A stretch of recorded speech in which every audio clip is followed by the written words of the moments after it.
శ్రీమాత్రే నమ. జయ గురు దత్తాత్రేయ నమ. ఈ వీడియోలో మనం వృషభ రాశి వారికి అక్టోబర్ నెల మాస ఫలితాలు ఏ విధంగా ఉంటాయి అన్న విషయాన్ని పరిశీలిద్దాం. మరి అక్టోబరు నెలలో వృషభ రాశి వారికి ఒక ముఖ్యమైనటువంటి 2 గ్రహాలు మార్పు జరుగుతున్నాయి.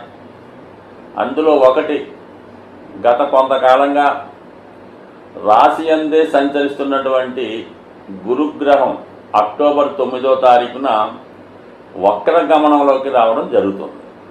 దాని తర్వాత ఏంటంటే ధనస్థానంలో ఉన్నటువంటి వ్యయాధిపతి కుజుడు అక్టోబర్ 20వ తారీఖున అది 3వ స్థానం అయినటువంటి కర్కాటక రాశిలోకి రావడం జరుగుతూ ఉంటుంది.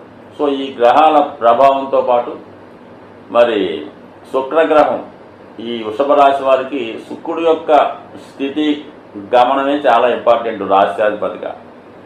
అటువంటి శుక్రుడు అక్టోబర్ 13 వరకు స్వక్షేత్రమైనటువంటి తులారాశిలో 6వ రాశిలో సంచరిస్తూ అక్టోబర్ 13 తర్వాత 7వ స్థానంలోకి సంచరించడం జరుగుతుంది. ఇది ఒక అద్భుతమైనటువంటి యోగం మీకు ఏర్పడబోతుంది. అక్టోబర్ 13 తర్వాత ఈ గురు శుక్రుల సమసప్తక స్థితి చాలా వరకు ఈ వృషభ రాశి వారి యొక్క జీవితాన్ని జాతకాలని మార్చబోతుంది. మరి ముందుగా మరి గురుగ్రహం వక్రించాడు కాబట్టి రాశి అందే ఉన్నటువంటి గ్రహం రాశి అందు గురుగ్రహం గత కొంతకాలంగా మిమ్మల్ని ఒక విధంగా మంచి ఆధ్యాత్మిక చింతన మంచి ఆరోగ్యాన్ని ఇచ్చినప్పటికీ కూడా ఆర్థిక పరంగా చాలా ఎక్కువ ఒత్తిడి రావడం జరిగింది. రావాల్సినటువంటి ధనం సకాలంలో రాకుండా ఆగిపోవడం కూడా జరిగింది. అలాగే మీరు చాలా ప్రయత్నాలు చేసి ఉండొచ్చు. ఆ ప్రయత్నాలు కూడా చాలా వరకు బాగా దగ్గరగా వచ్చి మారడం ఆగిపోవడం కూడా జరిగింది. ఎప్పుడైతే మీకు అక్టోబర్ 9 నుంచి గురువు వక్రించి ఉంటాడో ఆటోమేటిక్గా మీ వెనకనున్నటువంటి రాశి అయినటువంటి మేషరాశి మీదకి రావడం జరుగుతుంది. అంటే టెక్నికల్గా రాడు, ఆ ప్రభావం ఇవ్వడం వల్ల మీకు మళ్ళా గతంలో ఆగిపోయినటువంటి పనులు అలాగే ఆర్థిక సంబంధించిన విషయాల్లో మీకు రావాల్సిన ధనం ఇవన్నీ కూడా మీకు అక్టోబర్ 9 తర్వాత గురువు యొక్క అనుగ్రహంతో 100% లభించే అవకాశం ఉంది. మరీ ముఖ్యంగా ఎవరైతే విద్యా సంబంధించిన విషయాల్లో మరి వాళ్ళు కోరుకున్నటువంటి సీటు రాకపోవడం కానీ విదేశ ప్రయత్నాలు చేస్తున్నప్పుడు ఆగిపోవడం కానీ జరిగి ఉంటుంది. అటువంటి వారికి మరి ఈ నెల 9వ తారీఖు తర్వాత మరి విదేశ ప్రయాణం అవ్వచ్చు, విద్య కంటిన్యూ అవ్వచ్చు, విద్యలో ఉన్నటువంటి ఇబ్బందులు ఎదుర్కోవచ్చు. మొత్తం మీద గురువు మీకు మరి 12వ స్థానంలో ఉండడం వలన ఖచ్చితంగా స్థల మార్పు కొరకు వేరే ప్రాంతంలో చదువుకు కానీ వ్యాపారానికి కానీ ఉద్యోగం కొరకు ఎవరైతే ప్రయత్నం చేస్తున్నారో వారికి ఈ అక్టోబర్ 10 తర్వాత ప్లేస్ ఆఫ్ చేంజ్ కూడా వచ్చే అవకాశం ఉంది. అంటే 12లో ఉన్నటువంటి గురువు 4, 8, 12 స్థానాలని యాక్టివేట్ చేయడం జరుగుతుంటుంది అన్నమాట. సో ఆ కారణం వల్ల 100% మీకు ఇటువంటి అనుకూలత ఏర్పడుతుంది. అలాగే ప్రశాంతమైన వాతావరణంలో పుణ్యక్షేత్రాలు దర్శిద్దాం అనుకున్న వారికి ఏదైనా దూర ప్రాంతంలో ఒక ప్రశాంతంగా ఉందాం అనుకున్న వాళ్ళకి కూడా ఇది అనుకూలిస్తుంది. ఇక కుజుని యొక్క స్థితి గమనించినప్పుడు ఇంచుమించుగా అక్టోబర్ 20వ తారీఖు వరకు కుటుంబ స్థానంలో ఉన్నటువంటి కుజుడు ఆర్థిక సంబంధించిన విషయాల్లో చాలా ఇబ్బంది పెడుతుంటాడు. డబ్బు విషయంలో కుటుంబంలో భార్యాభర్తల మధ్య కానీ కుటుంబ సభ్యుల మధ్య కానీ విభేదాలు వచ్చే అవకాశం ఉంది. ఒకవేళ ఇది ఉమ్మడి కుటుంబం అయితే అన్నదమ్ములు కానీ తండ్రి కొడుకుల మధ్య కూడా మరి ఆర్థికపరమైన విభేదాలతో పాటు కుటుంబ సభ్యుల మధ్య అభిప్రాయ భేదాలు రావడం, మరి ఇదే టైంలో మీ కుటుంబం నుంచి ఒకరు వేరుపడడం కానీ లేదంటే వారికి వేరే అవకాశం రావడం వల్ల మీ కుటుంబం నుంచి దూరం వెళ్ళడం కానీ జరిగే అవకాశం ఉంది. బట్ ఏదైనా కుటుంబ విషయాల్లో కొంతవరకు బజారున పడే అవకాశాలు ఉన్నాయి కాబట్టి సాధ్యమైనంత వరకు కుటుంబ విషయాలు సామరస్యంగా ఉండే విధంగా ప్రయత్నించండి. అక్టోబర్ 20 తర్వాత మరి కుజుడు 3వ స్థానంలోకి సంచరించడం జరుగుతుంది. సో వృషభ రాశి వారికి కుజుడు మరి 7వ వ్యయాధిపతిగా పరమ పాపగ్రహం అవుతుంటాడు. అటువంటి పాపగ్రహమైనటువంటి కుజుడు 3వ స్థానంలోకి నీచ స్థానంలోకి రావడం జాతకుడికి 100% కలిసి వచ్చే అవకాశం. అంటే ఆటోమేటిక్గా కుజుడు యొక్క సహకారం పెరుగుతుంది, రక్త సంబంధీకులు అన్నదమ్ముల సహకారం పెరుగుతుంది, జాతకుడిలో పోటీతత్వం పెరుగుతూ ఉంటుంది. ఎలాగన్నా అనుకున్నది సాధించాలనే ప్రయత్నంలో మీ యొక్క ప్రయత్నం నెరవేరుతుంది. ముఖ్యంగా భూములు స్థిరాస్తుల మీద ఉన్నటువంటి సమస్యలు పరిష్కారం అవుతాయి, అన్నదమ్ములతో ఉన్నటువంటి విభేదాలు పరిష్కారం అవుతాయి. సో అలాగే 3లో ఉన్నటువంటి కుజుడు 6వ స్థానాన్ని వీక్షించడం వల్ల ఏంటంటే రుణ ప్రయత్నాలు ఫలిస్తాయి. అలాగే రుణం తీర్చే కార్యక్రమాలు కూడా చేయొచ్చు. ఎందుకంటే వ్యయాధిపతి మరి చూసినప్పుడు ఏమవుతుందంటే మనం రుణాన్ని తీర్చడం జరుగుతూ ఉంటుంది. ఈ విధంగా రుణ సమస్యల నుంచి బయటపడే అవకాశం కూడా ఈ రాశి వారికి అక్టోబర్ 20 తర్వాత అనుకూలంగా ఉండదు.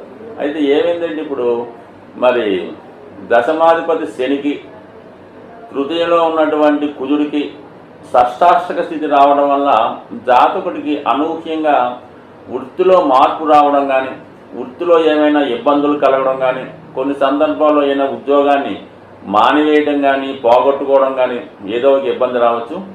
అలాగే కొన్ని సందర్భాల్లో జాతకుడికి అనుకోని ఇబ్బందులు రావడం వల్ల కూడా జాతకుడు టెంపరీగా ఉద్యోగానికి విరామం ఇచ్చే అవకాశాలు ఉన్నాయి. కాబట్టి మరి ఈ స్థితిలో కొంత జాగ్రత్త వహించండి. అలాగే ప్రమాదకర వృత్తిలో ఉన్నవాళ్ళు, వాహనాలు చాలా వేగంగా నడిపిన వారు ఒక విధమైన సేఫ్టీ మెజర్స్ పాటించి చేసుకొని ఉంటే మంచిది తప్ప ఏదైనా చిన్న చిన్న ప్రమాదాలకి అవకాశం ఉన్నది. సో ఇక మరి శుక్రగ్రహం, శుక్రుడు మీకు అక్టోబర్ 13 వరకు 6వ స్థానంలో సంచరిస్తూ స్వక్షేత్రంలో ఉండడం వల్ల చాలా వరకు ఆర్థికపరమైన సమస్యల నుంచి బయటపడుతుంటాడు. వృత్తిలో మీకు సహ ఉద్యోగుల సహకారం పెరుగుతూ ఉంటుంది. ముఖ్యంగా మీతో ఉద్యోగం చేస్తున్నటువంటి స్త్రీల యొక్క సహకారం కానీ, మీ తోడబుట్టిన వారు లేదంటే భార్య సంతానం యొక్క సహకారం మీకు లభించే అవకాశం ఉంది. అయితే అక్టోబర్ 13 తర్వాత శుక్రగ్రహం వృశ్చిక రాశిలోకి మారడం వల్ల కొంతవరకు సప్తమంలోకి శుక్రుడు రావడం వల్ల చాలా వరకు మీ యొక్క జీవిత భాగస్వామికి కానీ, అలాగే మీ కుటుంబంలో ఉన్నటువంటి స్త్రీలకు ఏదో విధంగా అనారోగ్య సమస్యలు రావడం వల్ల వైవాహిక జీవితం బంధానికి కొంత ఎడబాటు వచ్చే అవకాశం ఉంది. సో అలాగే మీలో ఉన్నటువంటి బలహీనతలు విజృంభించి ఇతర వాటి కోసం అన్వేషించడం కానీ, ఇతరులతో పరిచయం పెంచుకొని వాళ్ళతో మీ యొక్క సరదాలు తీసుకునే ప్రయత్నాలు లాంటివి జరిగే అవకాశం ఉంది. సో ఏదైనా శుక్రుడు వృశ్చిక రాశిలో ఉన్నప్పుడు కంపల్సరీగా ఈ వృషభ రాశి వారు ఏదైనా బలహీనతకు లోనవ్వకుండా జాగ్రత్త మంచిది. అలాగే ఇతరుల యొక్క ట్రాప్లో పడే అవకాశం ఉంది. సో ఏదన్నా మీరు సెల్ ఫోన్ మాట్లాడినప్పుడు లేదంటే వాట్సాప్ చేసేటప్పుడు ఎవరితోన్నా అనవసరంగా మాట్లాడినప్పుడు ఏదో ఒక ట్రాప్లో ఇరుక్కొని దానివల్ల చెప్పుకోలేని ఇబ్బందుల్లో ఎదుర్కోవడం జరిగే అవకాశం ఉంది. పరిచయం లేని వాళ్ళతో పరిచయం పెంచుకొని వాళ్ళతో ఏదో చేద్దాం అనుకుని లేదంటే ఒక జీవనం చేద్దామని అనుకుంటే ఖచ్చితంగా మీరు ఇబ్బందుల్లో పడతారు. ఇప్పుడు అటాచ్ అయినటువంటి ఇటువంటి సంబంధాలు మీకు తర్వాత చాలా ఇబ్బంది పడే అవకాశం ఉంటుంది. కాబట్టి 99% ఈ వృషభ రాశి వారు ఈ వృశ్చిక రాశిలో శుక్రుడు ఉండగా ఎట్టి పరిస్థితుల్లో కూడా ఇతరులతో ముఖ్యంగా ఇతర స్త్రీలతో ఎటువంటి సంబంధాలు పెట్టుకున్నా కూడా ఇబ్బంది కలిగే అవకాశం ఉంటుంది. అలాగే చాలా వరకు ఈ ప్రభావం ఈ మధ్యకాలంలో అందరి మీద పడుతుంది. కాబట్టి వాళ్ళు కూడా చాలా వరకు మోసపోకుండా జెన్యున్గా ఉంటే మంచిది. అంటే సప్తమ స్థానం ఏం చెప్తుంటే మన ఎఫైర్స్ చెప్తుంటుంది, భార్య చెప్తుంటుంది, ఎఫైర్ చెప్తుంటుంది. మనతో కాంటాక్ట్ అయ్యే ప్రతి వాళ్ళు కూడా సప్తమ స్థానంలో మనకి కనబడుతూ ఉంటారు. మరి ఆ టైంలో మరి శుక్రుడు అక్కడ రావడం వల్ల మిమ్మల్ని మోసం చేసే ఉద్దేశంతో కొంతమంది మీతో పరిచయం పెంచుకోవడం కానీ, మీ కస్టమర్స్గా రావడం కానీ, ఏదో మీతో స్నేహం చేయడం కానీ జరిగే అవకాశం ఉంది. 100% ఈ జీవితం ఈ విషయంలో జాగ్రత్త పడండి. ఎందుకంటే ఇక్కడ సప్తమ భావం మీద రాహు యొక్క దృష్టి కూడా పడుతుంది శుక్రుడి మీద. ఇవన్నీ కూడా మీరు ఇటువంటి మోసగాళ్ళ చేతిలో మోసపోయే అవకాశం ఉంది. కాబట్టి సాధ్యమైనంత వరకు జాగ్రత్త వహించండి. మరి ఇంచుమించుగా మీకు అక్టోబర్ 10 వరకు కూడా రవి బుధుల కలయిక పంచమ స్థానంలో అద్భుతమైనటువంటి విద్యాయోగాన్ని ఏర్పడింది. దాని విషయంలో విద్యార్థులకు ఇది అనుకూలించే అవకాశం. ముఖ్యంగా ఈ నెలలో జాతకులు కుజగ్రహ, రాహుగ్రహ, శనిగ్రహాలకి ఖచ్చితంగా పరిహారం చేసుకోవాల్సిందే. అలాగే రవిగ్రహానికి కూడా పరిహారం చేసుకోవాలి. ఎందుకంటే కుజ శనులకి షష్టాష్టక స్థితి ఏర్పడింది, అలాగే రవి శనులకు కూడా ఈ స్థితి ఏర్పడింది.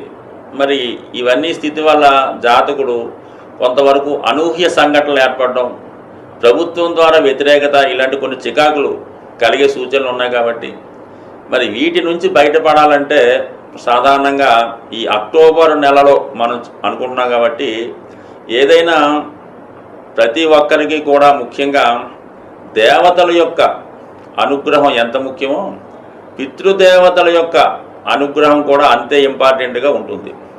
మరి అటువంటి పితృదేవతల యొక్క అనుగ్రహాన్ని పొందేవాలనుకున్న వాళ్ళకి మరి ఈ అక్టోబర్ 2వ తారీఖున వస్తున్నటువంటి మహాలయ అమావాస్య అన్నది ఒక సంవత్సరంకి ఒకసారి వచ్చే ఈ రోజునాడు మాత్రం ఖచ్చితంగా అందరూ కూడా సాధ్యమైనంత వరకు ఈ గ్రహాల పీడలతో ఉన్నవాళ్ళు, కొంతవరకు ఈ పితృదోషాలు, పితృశాపాలు, సర్పదోషాలు ఉన్నట్టు వారికి ఈ మహాలయ అమావాస్య రోజు విధి విధానంగా మీ యొక్క ఆచార వ్యవహారాన్ని అనుసరించి ఏదైనా దేవాలయంలో అక్కడ ఉన్నటువంటి పండితులకి తగు విధమైనటువంటి మరి ఈ బియ్యం మొదలగువి ఇచ్చి వారి యొక్క ఆశీర్వాదం తీసుకోవడం జరుగుతూ ఉంటుంది. అలాగే కొంతవరకు వారికి ఉపయోగపడేటటువంటి అవసరాలకు తగినటువంటి బియ్యం, పప్పులు మొదలగునవి ఇవ్వడం వల్ల మీకు పితృరూపంలో వాళ్ళు సంతోషిస్తారు. అలాగే ముఖ్యంగా మీరు ఎవరినైతే ఉద్దేశించి చేద్దామనుకుంటున్నారో, ఒకవేళ మీ తండ్రి గారు లేదంటే మీ తాతగారు ఎవరు ఉంటారో వారు ఏ వయసులో మరి మీ నుంచి దూరం అయ్యారో ఆ వయసులో ఉన్నవారిని, అంటే ఏ క్యాస్ట్ అయినా పర్లేదు, ఆ వయసులో ఉన్నవారిని ఆ రోజు వీలైతే మీకు కుదిరితే బట్టలు పెట్టచ్చు, కడుపు నిండా భోజనం పెట్టచ్చు. ఈ విధంగా చేయడం వల్ల మరి పితృదేవతల అనుగ్రహం పొందుతారు. అలాగే మరి మీకు ఏదన్నా గోవుకి ఈ విధంగా ఆహారం పెట్టినా కూడా ఆ దోషం నుంచి, అంటే వాళ్ళ స్థాయిని బట్టి చేసుకోవాలి తప్ప మరి పెద్దగా చేయగలిగే వాళ్ళు గొప్పగానే చేసుకోవాలి. ఏమాత్రం అవకాశం లేని వారు ఆ రోజు కూడా గడవని వారు ఆ విధంగానే చేసుకోవాలి. చేయడం ఇంపార్టెంట్ తప్ప పెద్దగా చిన్నదన్నది కాదు. కాబట్టి ఇది ఒకటి కంపల్సరీగా చేయండి. అలాగే కంపల్సరీగా ఈ అక్టోబర్ చివరిలో వస్తున్నటువంటి ఇంచుమించుగా 30-37 తారీఖుల్లో వచ్చినటువంటి మరి మాస శివరాత్రి రోజు కూడా ఈ విధి విధానంగా శివుడికి అభిషేకం చేసుకోవడం వల్ల సమస్త దోషాలు తొలగాలంటే సింపుల్గా శివారాధన మించింది లేదు. ముఖ్యంగా శని వక్రించి ఉన్నాడు కాబట్టి శివునికి మీరు ఆరాధించడం వల్ల గతంలో వచ్చిన ఫలితం కన్నా 100 రెట్లు ఫలితం వచ్చే అవకాశం ఉంది. కాబట్టి మరి అటువంటి శివుణ్ణి మీకు ఏ రోజు ఇష్టమైతే ఆ రోజు పూజించడం వల్ల కూడా ఈ రాహువు, శని, కుజ, రవిగ్రహాల దోషాల నుంచి బయటపడే అవకాశం ఉంది. ప్రతిరోజు సూర్య నమస్కారం చేసుకొని నవగ్రహ స్తోత్ర పారాయణ చేయడం వల్ల కూడా గ్రహాల అనుకూలత ఏర్పడే అవకాశం ఉంది. స్వస్తి.